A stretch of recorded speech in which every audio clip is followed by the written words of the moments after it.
اس طرح میرے بھائیوں یہ بھی ممکن ہے کہ بڑے سے بڑے صحابی، بڑے سے بڑے امام سے کوئی دین کی بات چھپی رہ جائے، یہ بھی ممکن ہے. آپ یہ نہیں کہہ سکتے یہ اتنا بڑا صحابی، اتنا بڑا امام ہے، اس کو یہ بات نہیں تھی پتا. یہ ہو سکتا ہے، بالکل پاسبلٹی ہے. اور اگر کوئی کتاب و سنت کی دلیل دیکھنے کے بعد بھی کہے کہ نہیں نہیں نہیں میں نے نہیں، یہ میرے سامنے بے شک بخاری مسلم سے نماز کا طریقہ آ گیا ہے رفع الیدین کے ساتھ، لیکن نہیں نہیں نہیں نہیں میں نے نہیں کرنا کیونکہ میرے علماء کو نہیں پتا چلا کہ بخاری مسلم میں لکھا تھا، تو یہ زہر قاتل ہے ایمان کے لیے. یہ چیزیں میں آپ کو حق 4 یار کی نسبت سے، خلفائے راشدین کی نسبت سے، ویسے تو حق 5 یار ہیں، وہ سیدنا حسن کی خلافت 6 مہینے کی سیدنا علی میں شمار کی جاتی ہے، اس لیے حق 4 یار ہم کہتے ہیں. حق 4 کی نسبت سے میں آپ کو صحابہ کرام کی 4 مثالیں دیتا ہوں. پہلی مثال صحیح بخاری میں 4454 انٹرنیشنل نمبر کے مطابق، نبی صلی اللہ علیہ وآلہ وسلم کی جب وفات ہوئی تو سیدنا عمر رضی اللہ تعالیٰ عنہ نے تلوار اٹھا لی اور مسجد نبی میں آ کے انہوں نے کہا جو کہے گا نبی علیہ السلام فوت ہو گئے ہیں اس کو نہیں میں چھوڑوں گا. میں نے وفات النبی پہ پورا لیکچر دیا، مسئلہ 163، پوری ڈیٹیل، سارے طریق میں نے اس کے سارے طرق بیان کیے ہیں، ڈیٹیل سے وہاں دیکھیں. اب سب لوگ ڈر رہے ہیں. سیدنا ابو بکر صدیق رضی اللہ تعالیٰ عنہ آئے، سیدھے سے حجرہ عائشہ میں گئے، نبی علیہ السلام کو بوسہ دیا ماتھے پر، پھر باہر نکلے. سیدنا عمر سے کہا کہ بیٹھ جاؤ عمر. اب حضرت عمر سون ہی نہیں رہے. حضرت بکر فوراً ممبر کی طرف گئے اور کہا کہ عمر کو اس کے حال پہ چھوڑ دو، میری طرف متوجہ ہو. چونکہ حضرت بکر کا مرتبہ زیادہ تھا، لوگ ان کی طرف متوجہ ہوئے. تو حضرت بکر نے پہلی بات کی، من کان یعبد محمدا فإن محمد قد مات. یاد رکھو جو کوئی اگر محمد صلی اللہ علیہ وآلہ وسلم کی عبادت کرتا تھا تو جان لے کہ محمد صلی اللہ علیہ وآلہ وسلم دنیا سے جا چکے ہیں، فوت ہو چکے ہیں، ان کو موت آ گئی ہے. من کان یعبد اللہ، اور جو کوئی اللہ کی عبادت کرتا ہے، فإن اللہ هو الحی القیوم، تو بے شک اللہ تعالی الحی ہے، زندہ ہے، قائم ہے، باقیوں کو قائم رکھنے والا ہے. پھر قرآن کی آیات پڑھی، انک میت وانہم میتون، سورہ الزمر کی. اے نبی آپ کے مخالفین کو بھی مرنا ہے اور آپ کو بھی مرنا ہے. پھر وہ آیت پڑھی، وما محمد الا رسول قد خلت من قبلہ الرسل، سورہ آل عمران 144، کہ محمد تو نہیں مگر ایک رسول ہی، ان سے پہلے بھی رسول گزرے، اگر یہ فوت ہو جائیں یا جنگ میں شہید کر دیے جائیں، کہ اپنے دین سے الٹے قدم پھر جاؤ گے؟ جو ثابت قدم رہے گا اللہ اس کو جزا دے گا، الٹے قدم پھرنے والے کا اللہ تعالیٰ کا وہ کوئی نقصان نہیں کر سکے گا. بل یہ ڈیٹیل ٹاپک ہے، مسئلہ 163 ہے میرا وفات النبی صلی اللہ علیہ وآلہ وسلم کے اوپر، اور حیات النبی صلی اللہ علیہ وآلہ وسلم پر مسئلہ نمبر 5 ہے، وہ آپ دیکھ لیں. سیدنا عمر کہتے ہیں جب میں نے ابو بکر سے یہ باتیں سنی اور یہ آیات سنی تو مجھے لگا کہ یہ آیات ابھی نازل ہوئی ہیں، حالانکہ مجھے پتا تھی کہ یہ آیات موجود ہیں. غزوہ احد کے موقع پہ جب نبی علیہ السلام کی شہادت کی خبر مشہور ہوئی تھی، اس وقت یہ آیات نازل ہوئی تھی. کہتے ہیں مجھے لگا اب نازل ہوئی ہیں. کہتے ہیں میرے پاؤں میرے جسم کا وزن نہیں اٹھا سکے، قرآن سن کے یہ حالت ہوگی تھی. یہ صحابی میں اور عام آدمی میں فرق ہے. عام آدمی کو بخاری مسلم قرآن کھول کے بھی دکھاتے رہے نا، اس کے کان پہ جوں تک نہیں رینگتی. اور صحابی کے سامنے جب آیات حضرت بکر نے تلاوت کی ہیں تو حضرت عمر کہتے ہیں میرے پاؤں میرے جسم کا وزن نہیں اٹھا سکے، اور مجھے یقین آ گیا کہ نبی علیہ السلام فوت ہو گئے. اب حضرت عمر جیسے بندے کو بھی یہ غلطی لگ سکتی ہے، اور حضرت بکر کے کہنے پہ انہوں نے اپنی اصلاح کر لی. تو باقی لوگ جو ہے وہ کس کھیت کی مولی ہیں کہ وہ یہ سمجھتے ہیں کہ ہمیں غلطی نہیں، ہمارے بزرگوں کو غلطی نہیں لگ سکتی. دوسری مثال صحیح بخاری صحیح مسلم میں دونوں میں ہے. انٹرنیشنل نمبر کے مطابق بخاری میں 3212، مسلم میں 6384. سیدنا حسان ابن ثابت مسجد نبوی میں بیٹھ کے اشعار سنا رہے تھے، کچھ شعر نعتیہ. حضرت ابو ہریرہ پاس بیٹھے تھے، حضرت عمر خلیفہ تھے، پاس سے گزرے اور یوں کر کے گھورا.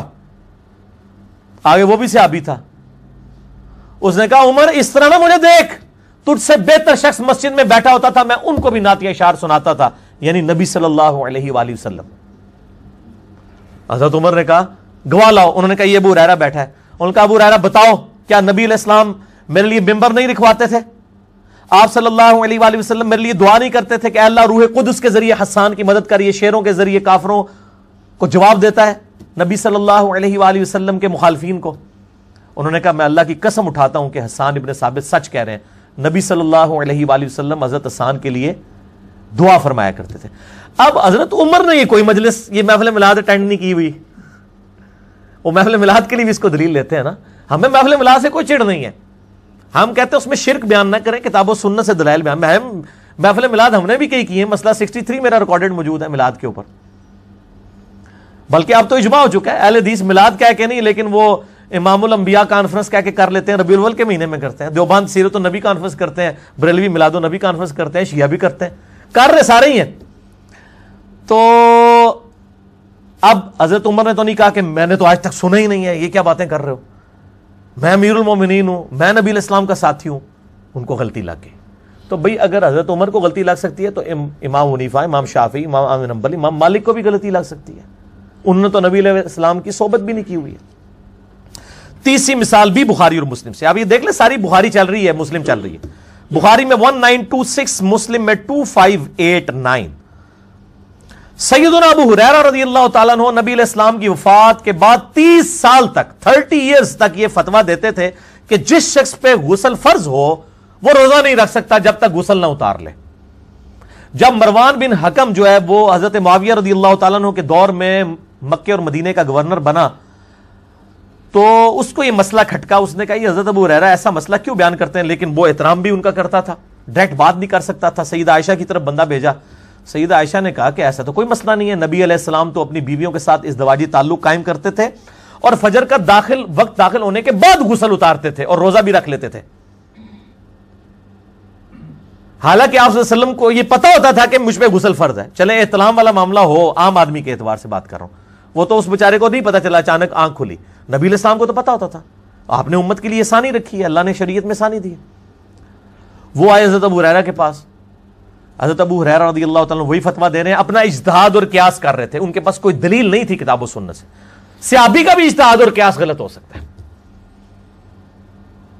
اب وہ سیدنا ابو ہریرہ سے انہوں نے بات کی، یہ نہیں کہا کہ آپ غلط کہتے ہیں، انہوں نے کہا چلیں حضرت عائشہ کے پاس، سیدہ عائشہ کے پاس لے گئے، وہاں پہ وہی سوال کیا پردے میں، تو سیدہ عائشہ نے کہا کہ نبی علیہ السلام تو ایسے کرتے تھے۔ پھر حضرت ابو ہریرہ نے کہا کہ میں اپنے اس معاملے میں رجوع لاتا ہوں، مجھے غلطی لگی۔ حضرت ابو ہریرہ سب سے زیادہ حدیثوں کے راوی ہیں، ان کو بھی غلطی لگ سکتی ہے، تو امام حنیفہ کو غلطی نہیں لگ سکتی، امام شافعی، امام بن حنبل، امام مالک کو۔ امام ابو ہریرہ جو امت کا حدیث میں امام ہے، اس کو اگر غلطی لگ سکتی ہے تو ان کو غلطی نہیں لگ سکتی۔ تو یہ بڑی یعنی توہین کرتے ہیں، یہ قیاس اور اجتہاد کیا حضرت ابو ہریرہ نے، ان کا بھی غلط نکلا۔ ابو داؤد ترمذی کے اندر حدیث موجود ہے، ابن ماجہ میں بھی، 3 کتابوں میں، اس میں شریک القادی مدلس ہیں لیکن سما کی تصریح سنن الکبریٰ البیہقی میں ہے۔ ایک صحابی نے حضور کو سجدہ کیا، کہا میں کوفے کے پاس ایک ہیرا شہر ہے وہاں گیا، سردار اپنے سردار کو لوگ سجدہ کرتے تھے، آپ تو اللہ کے پیغمبر ہیں، میں آپ کو اس لیے سجدہ کیا، یعنی انہوں نے اس پہ قیاس اور اجتہاد کیا۔ یہ قیاس اور اجتہاد کو لیے پھرتے ہیں نا، ہم بھی قیاس اور اجتہاد کو مانتے ہیں لیکن کتاب و سنت کے خلاف نہ ہو۔ نبی علیہ السلام نے فرمایا سر اٹھا، جب میں فوت ہو جاؤں گا تو میری قبر سے بھی گزرے گا، کیا میری قبر پہ سجدہ کرے گا؟ کہا نہیں یا رسول اللہ۔ تو فرمایا مجھے کیوں کر رہا ہے؟ اگر میں سجدہ جائز سمجھتا تو بیویوں سے کہتا کہ اپنے خامدوں کو سجدہ کریں اس حق کے سبب جو اللہ نے ان کو دیا ہے۔ اس صحابی نے تو نہیں کہا عشق کے چلے نمبر رہ گئے، یا رسول اللہ میں نے اجتہاد ہی کیا ہے، آپ اجتہاد کو نہیں مانتے، نعوذ باللہ۔ بھائی اجتہاد اور قیاس صحابی کا ایکسیپٹیبل نہیں ہے کتاب و سنت اور اجماع امت کے خلاف، چاہے جائے کہ عام آدمی کا۔ قیاس اور اجتہاد کتاب و سنت کے خلاف نہ ہو، وہ قیامت تک جاری ہے، بلکہ مقلد تو ہوتا ہی وہ ہے جو اجتہاد کا منکر ہو، ہم اجتہاد کو ماننے والے ہیں۔ مقلد تو کہتا نہیں امام نے جو کچھ کر لی، جبکہ آج کے تو 90% مسائل آج کے دور کے مسائل ہیں۔ ویڈیو کیمرے کا مسئلہ، انتقال خون کا مسئلہ، ریل گاڑی میں نماز کا مسئلہ، یہ امام حنیفہ، امام شافعی، امام احمد بن حنبل، امام مالک نے کہاں لکھا ہوا ہے؟ قیامت تک اجتہاد جاری ہے، یہ تو اسلام کی خوبصورتی ہے۔ اور یہ کہتے ہیں حدیث میں یہ مسئلہ کہاں لکھا ہے؟ بھائی حدیثوں میں اس لیے یہ مسائل نہیں ہے، اس میں رولز بتا دیے کہ قیامت تک کے لیے اجتہاد ہوتا رہے گا۔ اجتہاد اس امت کی اللہ نے سمجھ لیں ماتھے کا جھومر رکھا ہے کہ کسی ایک بندے پہ فکس نہیں رکھنا اس کو۔ کتاب اللہ، سنت، اجماع یہ ایبسولوٹ ہے، اجتہاد ریلیٹیو ہے۔ یہ چاروں چیزیں اہل سنت کا منہج، میرا ایک کلپ ہے یوٹیوب پہ، لکھیں آپ کو پتہ چلے منہج کسے کہتے ہیں، اہل سنت کا منہج کیا ہے۔ کتاب اللہ، سنت، اجماع ایبسولوٹ دلائل، اور اجتہاد جو ہے ریلیٹیو، یہ 4 چیزیں۔ تو حضرت ابو ہریرہ نے پھر رجوع کر لیا۔ چوتھی مثال بھی صحیح بخاری میں 6922، ترمذی میں بھی موجود ہے 1458۔ مولا علی علیہ السلام علم کا پہاڑ ہے، صحیح مسلم میں حدیث ہے، عائشہ سے کسی نے آگے پوچھا کہ یہ موضوع پر مسح کی مدت کیا ہے؟ صحیح مسلم میں اوپر تلے 3 حدیثیں ہیں، 639 انٹرنیشنل نمبر کے مطابق، 639، 640، 641 شروع میں۔ تو سیدہ عائشہ نے کہا کہ علی ابن ابی طالب کے پاس جاؤ، وہ مجھ سے بڑے عالم ہیں، ان کا زیادہ وقت نبی علیہ السلام کے ساتھ گزرا ہے۔ بیوی زیادہ قریب ہوتی ہے یا دوست؟ بیوی. اور اما عائشہ کیا کہہ رہی ہیں کہ علی کے پاس جاؤ, ان کا مجھ سے زیادہ قرب تھا نبی علیہ السلام کے ساتھ, وہ تمہیں بتائیں گے کہ مسح کی مدت کیا ہے, کیونکہ وہ سفر و حضر میں حضور کے ساتھ ہوتے تھے. سیدہ عائشہ تو صرف اس سفر میں ہوتی تھی نا جو ان کا قرعہ نکلتا تھا. بخاری میں ہے کہ نبی علیہ السلام ہر سفر کے لیے قرعہ اندازی کرتے تھے, جس بیوی کا نام نکلتا تھا اس ایک بیوی کو ساتھ لے کے جائے. حضرت علی تو ہر سفر میں ساتھ ہوتے تھے سوائے تبوک کے, اس میں پیچھے چھوڑ کے. بخاری مسلم میں آتا ہے تو حضرت علی رو پڑے, تو حضور نے کہا کہ تو اس پہ خوش نہیں ہے کہ تیری میرے ساتھ وہی نسبت ہے جو ہارون کی موسیٰ کے ساتھ, مگر میرے بعد کوئی نبی نہیں. اتنا بڑا ٹائٹل دے دیا. جیسے موسیٰ علیہ السلام کو طور پہ گئے تھے تو ہارون کو چھوڑ کے گئے تھے, میں تبوک پہ تجھے چھوڑ کے جا رہا ہوں اپنی طرف سے. مولا علی علیہ السلام کے پاس جب وہ بندہ آیا تو انہوں نے فرمایا کہ نبی علیہ السلام نے مسافر کے لیے 3 دن اور 3 رات یعنی 72 گھنٹے اور 15 نمازیں, اور مقیم کے لیے 1 دن اور 1 رات یعنی 5 نمازیں 24 گھنٹے کے اندر ایک دفعہ وضو کر کے جب موزے پہن لیے جائیں تو اس پہ مسح کی اجازت دی ہے. اتنا بڑا عالم جس سے اما عائشہ جو سینکڑوں صحابہ کی استاد ہیں, ان کو جو مسئلہ نہیں پتا ہوتا تھا وہ مولا علی سے پوچھتی تھی. اور یہاں پہ مولا علی علیہ السلام کے بارے میں بخاری میں کیا آ رہا ہے؟ صحیح بخاری 6922, جامعہ ترمذی 1458, اور سنن نبی داؤد میں بھی ہے 4351. اور سنن نبی داؤد میں جب حضرت علی کا نام آیا تو امام داؤد نے علی علیہ السلام لکھا ہے. اس حدیث میں بھی 4351, ویسے تو بخاری میں بھی ہے علی علیہ السلام 6318 صحیح بخاری میں. ابو داؤد کے اندر یہ 4351 کے اندر ہے. بخاری میں امام حسین کے ساتھ علیہ السلام ہے 3748 حدیث میں. اس میں بھی امام داؤد نے علی علیہ السلام لکھا ہے کہ مولا علی علیہ السلام نے چند مرتدین کو جو دین سے پھر چکے تھے ان کو آگ میں جلوا دیا. ابن عباس تک جب یہ خبر پہنچی تو ابن عباس نے کہا کہ میں اگر حضرت علی کی جگہ ہوتا تو میں کبھی ان کو آگ میں نہ جلواتا بلکہ قتل کرواتا, کیونکہ نبی صلی اللہ علیہ وآلہ وسلم مرتدین کو قتل کروایا کرتے تھے اور کہتے تھے کہ آگ میں کسی کو نہ جلاؤ, آگ کا عذاب صرف اللہ اپنی مخلوق کو دے سکتا ہے, یعنی آخرت میں جو دے گا. کوئی مخلوق دوسری مخلوق کو آگ میں نہیں جلا سکتی, یہ حرام ہے. آپ کسی جانور کو, کسی کافر کو, کسی مسلمان کو سزا کے طور پہ آگ میں نہیں ڈال سکتے. اب حضرت علی کی یہ بات, حضرت ابن عباس کی یہ بات حضرت علی کے بارے میں حضرت علی کو کسی نے بتائی کہ ابن عباس یہ کہہ رہے ہیں, تو حضرت علی نے آگے سے نہیں کہا میں تو امیر المومنین ہوں, میں خلیفہ راشد ہوں, ابن عباس کی کیا مجال کہ مجھ سے اختلاف کرے, اتنے بڑے بزرگ کو کیسے غلطی لگ سکتی ہے. آپ نے فرمایا کہ ابن عباس نے سچ کہا, اللہ تعالیٰ اس کو جزا دے, اس نے سچ کہا, یعنی اس نے اس طرح میری رہنمائی کر دی, یعنی مجھ سے یہ چیز اوور لک ہو گئی تھی. اور ابو داؤد میں الفاظ ہیں, انہوں نے ویح کے لفظ استعمال کیے کہ ابن عباس, ہائے افسوس ابن عباس, تو نے پہلے کیوں نہیں مجھے ہائی لائٹ کر دی یہ بات کہ میں رجوع کر لیتا. اب سیدنا علی جیسی شخصیت, ان سے بھی معاملات اوور لک ہو سکتے ہیں. اے پکی بھی جے کہندے نے جی باقیاں دی غلطی بیان کردا ہے, حضرت علی دی نہیں کردا. بھائی ساڈے سارے ہی سکے نے, تے نبی علیہ السلام تو ود کے ساڈا سکا کوئی نہیں جے. نبی علیہ السلام دے نال جدی بھی گل ٹکرائے گی, جس کی بھی بات ٹکرائے گی, ہم کلیئر کٹ اس کی غلطی کو ہائی لائٹ کریں گے. اور مولا علی نے خود مانا ہے, جس طرح حضرت عمر نے اپنی غلطی مانی, حضرت علی نے بھی مان لی کہ مجھ سے یہ مس ہینڈل ہوا ہے مسئلہ. تو یہ میرے بھائیوں کلیئر کٹ ہو گیا کہ جلیل القدر صحابہ سے اگر کوئی علمی باتیں پوشیدہ رہ سکتی ہیں تو ائمہ اکرام کو اب آپ کس کھاتے میں مانیں گے جو نہ تابعین ہیں بلکہ تبع تابعین اور تبع تابعین میں آتے ہیں. ان سے نہیں غلطیاں ہو سکتی, ان سے علم کی بات اوور لک نہیں ہو سکتی. تو اب چونکہ ائمہ اربعہ جو ہیں وہ 4 امام ویسے بولے جاتے ہیں, ویسے تو امام تو بے شمار ہیں, 6 تو یہ بڑے امام ہیں. تو ویسے عموماً جو مشہور ہیں ائمہ اربعہ فقہ کے, امام ابو حنیفہ رحمہ اللہ تعالی المتوفی 150 ہجری, امام مالک بن انس المتوفی 179 ہجری, امام محمد ابن ادریس شافعی المتوفی 204 ہجری, اور امام احمد بن حنبل المتوفی 241 ہجری رضی اللہ عنہم اجمعین وعلیہم السلام اجمعین ورحمہم اللہ اجمعین. ان چاروں کی نسبت سے ویسے ایک پنجویں بھی نہ امام جعفر جو یہ نصاریہ دے استاد جے, ان کو بھی مانے نا, وہ بھی اہل سنت کے ہیں نا, ٹھیک ہے نا جی. امام جعفر بن محمد باقر بن علی بن حسین بن علی جو اہل بیت میں سے. تو ان چاروں اماموں کی نسبت سے چونکہ ہمارے سب کانٹیننٹ میں یہاں پہ زیادہ حنفی ہیں, لہذا جو حنفی پبلک ہے اور ان کی علماء کی بھی اکثریت کو یہ چیزیں تو نہیں پتہ ہوتی ہیں، وہ تو سلیکٹیو کورس پڑھتے ہیں، اس لیے میں چاہ رہا ہوں کہ میں ان کے سامنے اپنا مقدمہ رکھ دوں تاکہ ان کو پتہ چل جائے. اگر ان کے بزرگوں نے ان کو اس حوالے سے نابلد رکھا تو اب کم از کم وہ اپنی اصلاح کر لیں، اور اندھی تقلید اور اندھے بن کے کسی کے پیچھے چلنا اس کا قلع کما ہو. اس حوالے سے میں ائمہ اربعہ یعنی 4 بڑے اماموں کی نسبت سے 4 مثالیں ایچ ڈی کیمرے میں دکھانے لگا ہوں اوریجنل کتابوں سے. اور بریلوی مکتبہ فکر کا ترجمہ میں دکھاؤں گا، کیونکہ باقی لوگوں کو تو وہ گستاخ سمجھتے ہیں، تو بھی بریلویوں کا ترجمہ جی وہ کہتے ہیں جی ہمارے بزرگ بڑا ادب والا ترجمہ کرتے ہیں. میں وہ ادب والا ترجمہ پریکٹیکلی 4 مثالیں دکھاؤں گا. اس کے بعد ہم عوام کی عدالت میں یہ فیصلہ رکھیں گے، لوگوں کو پتہ چل جائے گا انشاءاللہ تعالی. اور یہ وہ چیزیں ہیں جو آج تک میں نے آن ایئر نہیں کی تھی، فرسٹ ٹائم میں آن ایئر کرنے لگا ہوں. یہ 4 مثالیں.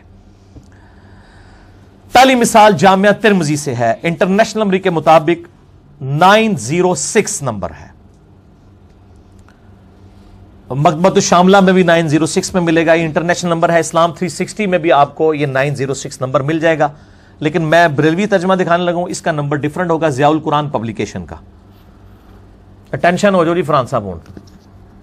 یہ دکھائیں جی سب سے پہلے ان کو، جامعہ ترمذی ضیاء القرآن پبلیکیشن، بریلویوں کا چند بڑے اداروں میں سے، جس کے اربوں کے شیئرز ہیں پورے پاکستان میں. شبیر بردرز کے بعد سب سے بڑا ادارہ ہے ضیاء القرآن پبلیکیشن. انہوں نے یہ ترجمہ چھاپا ہے جامعہ ترمذی کا، جس میں انٹرنیشنل نمبر کے مطابق 906 نمبر یہ حدیث ہے، اور اس میں اس کا نمبر جو ہے 830 ہے، اور باب کا نام ہے اونٹ کو اشعار کرنے کے بیان میں. اشعار کیا ہے میں آپ کو سمجھا دیتا ہوں. یہ ان کو یہ والا پیج ہی دکھائیں صرف جی، کلوز کر کے. میں بھی تھوڑا آگے ہو جاتا ہوں تاکہ ایچ ڈی کیمرے میں پڑھا جا سکے. یہ والا پیج، یہ پیج دکھانا ہے آپ نے.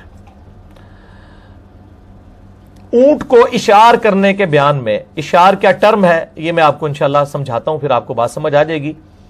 بیسیکلی اشعار کہتے ہیں کہ جو ہدی کا جانور ہوتا ہے، یعنی حج اور عمرے کے لیے جو جانور لے کے جایا جاتا ہے نا، تو نبی صلی اللہ علیہ وآلہ وسلم کی سنت تھی کہ اس کے گلے میں ایک تو وہ قلائدہ اس کو کہا جاتا ہے، ایک ہار ڈالتے تھے تاکہ پتہ چل جائے دور سے یہ اللہ کے نام کے جانور ہے. اسی سے تقلید لفظ بھی لکھا ہے. یہ تقلید بھی وہ پٹا ہی ہوتا ہے نا گلے میں. تو نبی صلی اللہ علیہ وسلم اپنے مبارک ہاتھوں سے وہ رسی اس کی نا بٹتے تھے اور ڈالتے تھے.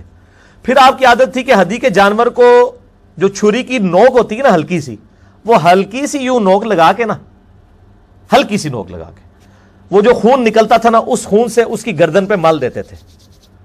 اس سے ریڈ کلر آ جاتا تھا یہاں پہ. اسے کہتے ہیں اشعار، اور یہ نشانی ہوتی تھی کہ اللہ کی راہ کے جانور ہیں. ویسے تو ہمارے انسانوں کے بھی کان اور ناک بھی چھدوائے جاتے ہیں، یہ کوئی مسئلہ کرنا نہیں ہے، ٹھیک ہے. انسانوں کے بھی چھدوائے جاتے ہیں، اور یہ بھی کوئی یہ نہیں کہ گردن کاٹ دیتے تھے ہلکا سا نشان کر کے. وہ جانور کو تو فرق ہی نہیں پڑتا اس طرح کی چیزوں سے. ان کے اوپر تو وہ مطلب جوئیں پڑی ہوئی ہوتی ہیں، ان کو تو وہ مطلب چیونٹیاں کاٹ رہی ہوتی ہیں، ان کی تو ایک نارمل چیز ہے. یہ سنت ہے. اب اس سنت کا مذاق اڑایا گیا. تو امام ترمذی رحمہ اللہ تعالیٰ نے ایک واقعہ نقل کیا ہے اسی کانٹیکسٹ میں. جامعہ ترمذی 906 انٹرنیشنل نمبر کے مطابق، ضیاء القرآن میں 830 جو میں نے آپ کو ایچ ڈی کیمرے میں دکھا دیا. امام ترمذی فرماتے ہیں کہ میں نے یوسف بن عیسیٰ سے سنا، وہ فرماتے ہیں میں نے امام وکی سے سنا کہ جب یہ حدیث روایت کی گئی تو اس معاملے میں اہل رائے کے قول کو نہ دیکھو. امام ترمذی اہل رائے کہتے ہیں حنفیوں کو کہ یہ اپنی رائے سے فتویٰ دیتے ہیں. کتاب و سنت سیکنڈ پرائرٹی پہ آ جاتا ہے. اہل الرائے ان کو کہا جاتا ہے، اہل کوفہ کو. تو امام وکی یہ حدیث بیان کر رہے تھے کہ اشعار کرنا سنت ہے. وہ کہتے ہیں اس کے معاملے میں اہل رائے کی یعنی حنفیوں کی رائے کو نہیں دیکھنا. اشعار کرنا، زخم لگانا سنت ہے، اور ان کا مخالفین کا قول اہل الرائے یعنی اہل کوفہ کا قول بدعت ہے. یہ حنفیوں کے اقوال کو کیا کہہ رہے ہیں؟ امام ترمذی کیا لکھ رہے ہیں؟ بدعت. ان کی فقہ کے مسئلے کو بدعت. امام ترمذی فرماتے ہیں میں نے ابو صائب سے سنا، وہ کہتے تھے ہم امام وکی کے پاس تھے کہ انہوں نے اہل رائے میں سے ایک شخص کو کہا کہ نبی صلی اللہ علیہ وآلہ وسلم تو اشعار کرتے تھے. اچھا، تو اس نے آگے سے کیا کہا کہ امام حنیفہ رحمہ اللہ فرماتے ہیں کہ یہ تو مسئلہ ہے، یعنی شکل بگاڑنا. استغفر اللہ واتوب الیہ. اس شخص نے کہا کہ ابراہیم نخعی بھی کہتے ہیں کہ یہ مسئلہ ہے. وہ راوی کہتا ہے میں نے امام وکی کو دیکھا کہ وہ سخت غصے سے غضبناک ہو گئے. منو کہندے نے یہ اکھاں سرخ ہو جاندیاں نے. اور پائی نبی دے گستاخاں دے بارے میری اکھاں کیوں نہ سرخ ہون؟ امام وکی اتنا بڑا امام, اس کو جب کسی نے کہا نا کہ امام حنیفہ تو کہتے ہیں یہ مسلح کرنا ہے, اور ابراہیم نخعی تابعی بھی کہتا ہے کہ یہ مسلح کرنا ہے, اشار کرنا, تو وہ غصے سے غضبناک ہو گئے اور کہا کہ میں کہتا ہوں کہ نبی علیہ السلام نے فرمایا, اور تو کہتا ہے کہ ابراہیم نخعی اور ابو حنیفہ یہ کہتا ہے. تو اس بات کا حقدار ہے کہ تجھے قید کر دیا جائے, اور جب تک تو توبہ نہ کرے تجھے رہا نہ کیا جائے. امام وکی زندہ ہونا آج کل کے سارے مقلدین کو جیلوں میں ڈال دیں. یہ آپ دیکھ لیں. اب نیچے انہوں نے وہ فے ڈالی ہے, فساد والی. ویسے تو فے فائدہ والی ہوتی ہے نا, ایک فے فساد والی فا. اب ان کو پتا چل گیا معاملہ گڑبڑ ہو گیا. اب چونکہ یہ حنفی تھے بریلوی, لکھا اشار کہتے ہیں اتنے زخم لگائے جائے کہ کھال کے گوشت میں زخم نہ پہنچے. امام حنیفہ کے نزدیک بھی اشار سنت ہی ہے.